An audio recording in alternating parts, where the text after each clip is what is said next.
Our biggest problem was monotony. You'd see the sun get up in a big red ball in the morning, and you'd go around in a big red ball at night. And that was your only sense of time, actually. And nothing but sand dunes as far as the eye could see. And you had the heat in the day, you're lying in the sand, the glare of the sun, the glare of the desert. Your rifle barrels would get that hot in the middle of the day that you couldn't hold them. You'd have to hold it by the wood. In Mesopotamia, there was now a new commander, Sir Stanley Maude. He was an organizer, not a gambler. The base at Basra was reorganized, re-equipped. So were the Army's transport services and communications. There was abundant modern equipment of every kind. By the end of 1916, Maude commanded an army 4 times larger than the Turkish force in front of him.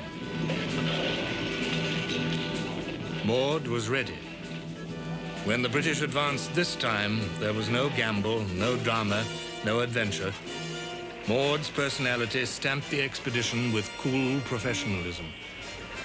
Yet the objective remained the same, Baghdad.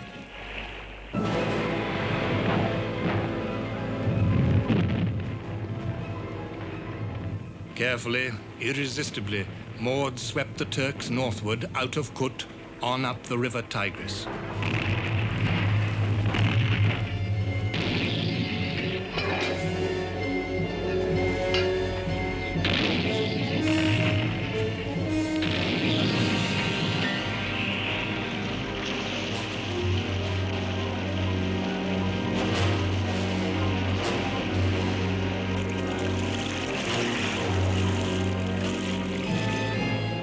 On the 11th of March, the British at last entered the city of the Caliphs.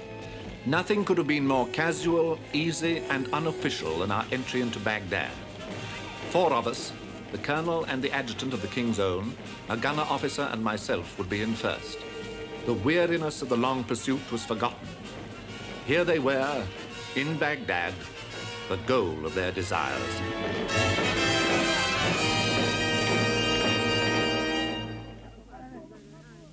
At the gates of Palestine, the British forces south of Gaza also had a new commander, General Allenby, sometimes known as the Bull. Allenby's leadership transformed the bored troops in the Sinai Desert into an army eager to attack.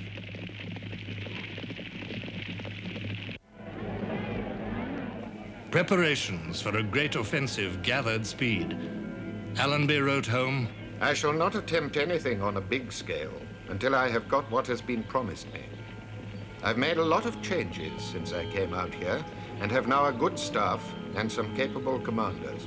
My army is in good spirits and is confident of success." The objective remained the same, the Holy Land and Syria, Damascus and Jerusalem. In September 1917, Allenby was ready. It was the year of the Russian Revolution, the year of Passchendaele. Britain badly needed a prestige victory. Lloyd George told Allenby that he was expected to give the British nation Jerusalem as a Christmas present.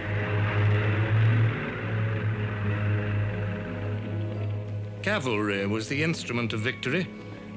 Allenby tricked the Turks into thinking he was going to make another attack on Gaza, while his horsemen rode in a wide sweep to launch a surprise attack on the Turkish flank at Beersheba.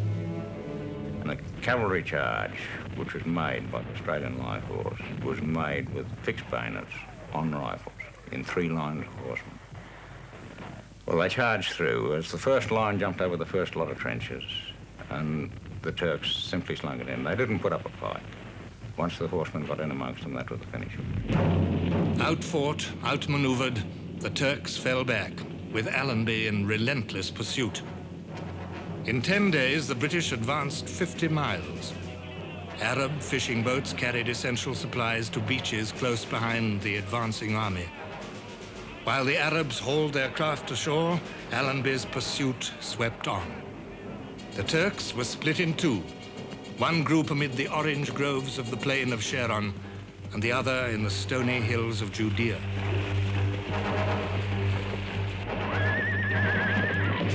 Allenby swung his main weight east towards Jerusalem. racing to beat the onset of the winter rains. And then we began to approach the Judean hills. Here we met deluges of rain, and as we went up those hills, it became colder and colder. We had certainly got our jackets, but we were wet through from morning till night. With it came troubles with the camels. The camel is no mountaineer, and the Judean hills consists not very high hills, but ridge after ridge after ridge. You know you've got a certain destination, which will take you some hours to get. Each time you hope that the next ridge is the last, but there's always one more ridge, one more ridge. On December the 11th, 1917, the Allies took Jerusalem. Allenby entered the conquered city humbly, on foot, in contrast to the Kaiser, who in 1898 had ridden on horseback through a gap specially made in the ancient walls. Jerusalem was the first famous city to fall to the Allies during 4 years of war. For the first time, an Allied army received the keys of such a city from the mayor. For the first time, the Allies posted proclamations of military government on the walls of a captured capital. A spiritual capital, the holiest city of 3 religions, Christian, Jewish, and Mohammedan. The British nation had received its Christmas present. After going through Jerusalem, we passed the Garden of Gethsemane and went to the top of the Mount of Olives, where we were encamped for quite a few days. From the Mount of Olives, one gets a wonderful view of Jerusalem, the town of Jerusalem. And we were all very impressed with that and couldn't help thinking of our Bible stories that we'd read in the past.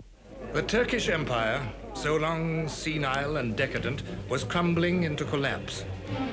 Her Arab lands had already been the subject of hard, secret bargaining between France and Britain. But there were other parties to be considered now. Britain had encouraged Arab hatred of the Turk. She had sent Sharif Hussein of Mecca and his son, Faisal, money, weapons and explosives. She had sent the Arabs a leader, Colonel T.E. Lawrence. I was sent to these Arabs as a stranger, unable to think their thoughts or subscribe to their beliefs, but charged by duty to lead them forward and to develop to the highest any movement of theirs profitable to England in her war. British help, together with the hatred of the Turk, fostered the Arab revolt. The Arab irregulars moved swiftly and secretly through the desert east of Jordan on camelback, blowing up Turkish railway lines, attacking isolated Turkish posts, and even capturing the holy city of Mecca.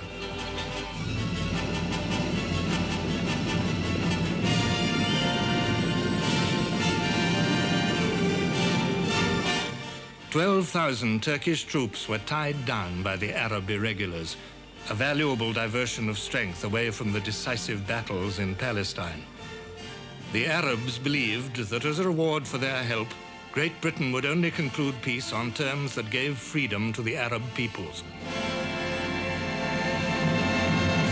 The Jewish hope of rebuilding a nation in Palestine and founding a new state of Israel grew brighter in the shadow of Turkey's defeats. The Allies needed the help and support of Jews throughout the world. They bought that help as they had bought the help of the Arabs, with promises. His Majesty's government view with favor the establishment in Palestine of a national home for the Jewish people, and will use their best endeavors to facilitate the achievement of this object, it being clearly understood that nothing shall be done which may prejudice the civil or religious rights of existing non-Jews in Palestine. The war between the Europeans was bringing mighty changes to the Middle East. New hopes, new and massive human forces had been set rolling among peoples long sunk in apathy. Clashing ambitions, clashing promises carried the threat of new conflicts at a time when the conflicts of the old order were still being resolved. While Allenby prepared for the great offensive of 1918, a new German commander had arrived in Palestine, Liman van Sanders. Before the war, he had trained the Turkish armies. He had led the successful defense of Gallipoli. But now his Turkish troops were slinking away to their homes.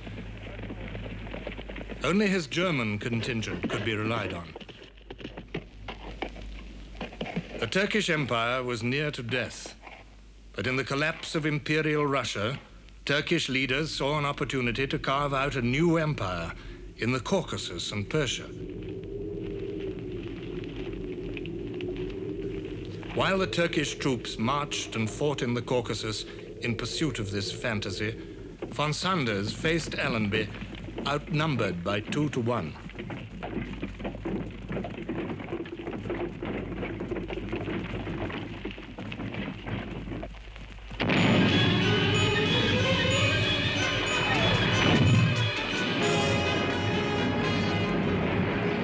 Early in the morning of September the 19th, 1918, Allenby struck under cover of a hurricane barrage. His troops tore a gap in the Turkish positions on the coast, wheeled right, and shepherded the Turks into the hills. Allenby's cavalry swept forward across the Turkish communications. Cooperation between cavalry and aircraft, the oldest and the newest striking forces in war, brought Allenby a brilliant victory. Ceaseless air attacks isolated von Sanders from his troops and blocked the crossings of the River Jordan. The Turkish armies strove to escape. Only the German soldiers remained steady in the welter of confusion and disaster.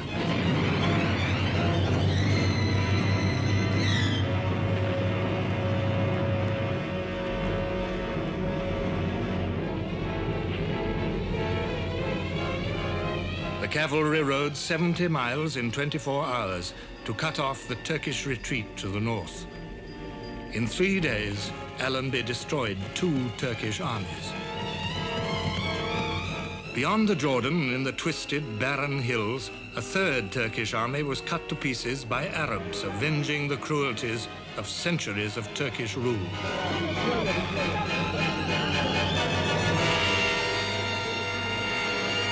On October the 2nd, 1918, another of the legendary cities of the Middle East fell into British hands, Damascus.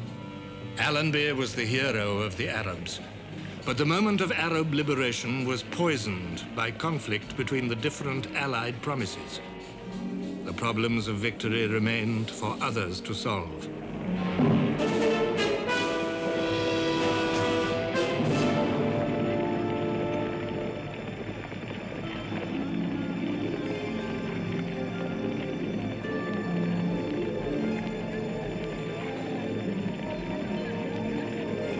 Victory had not been cheap.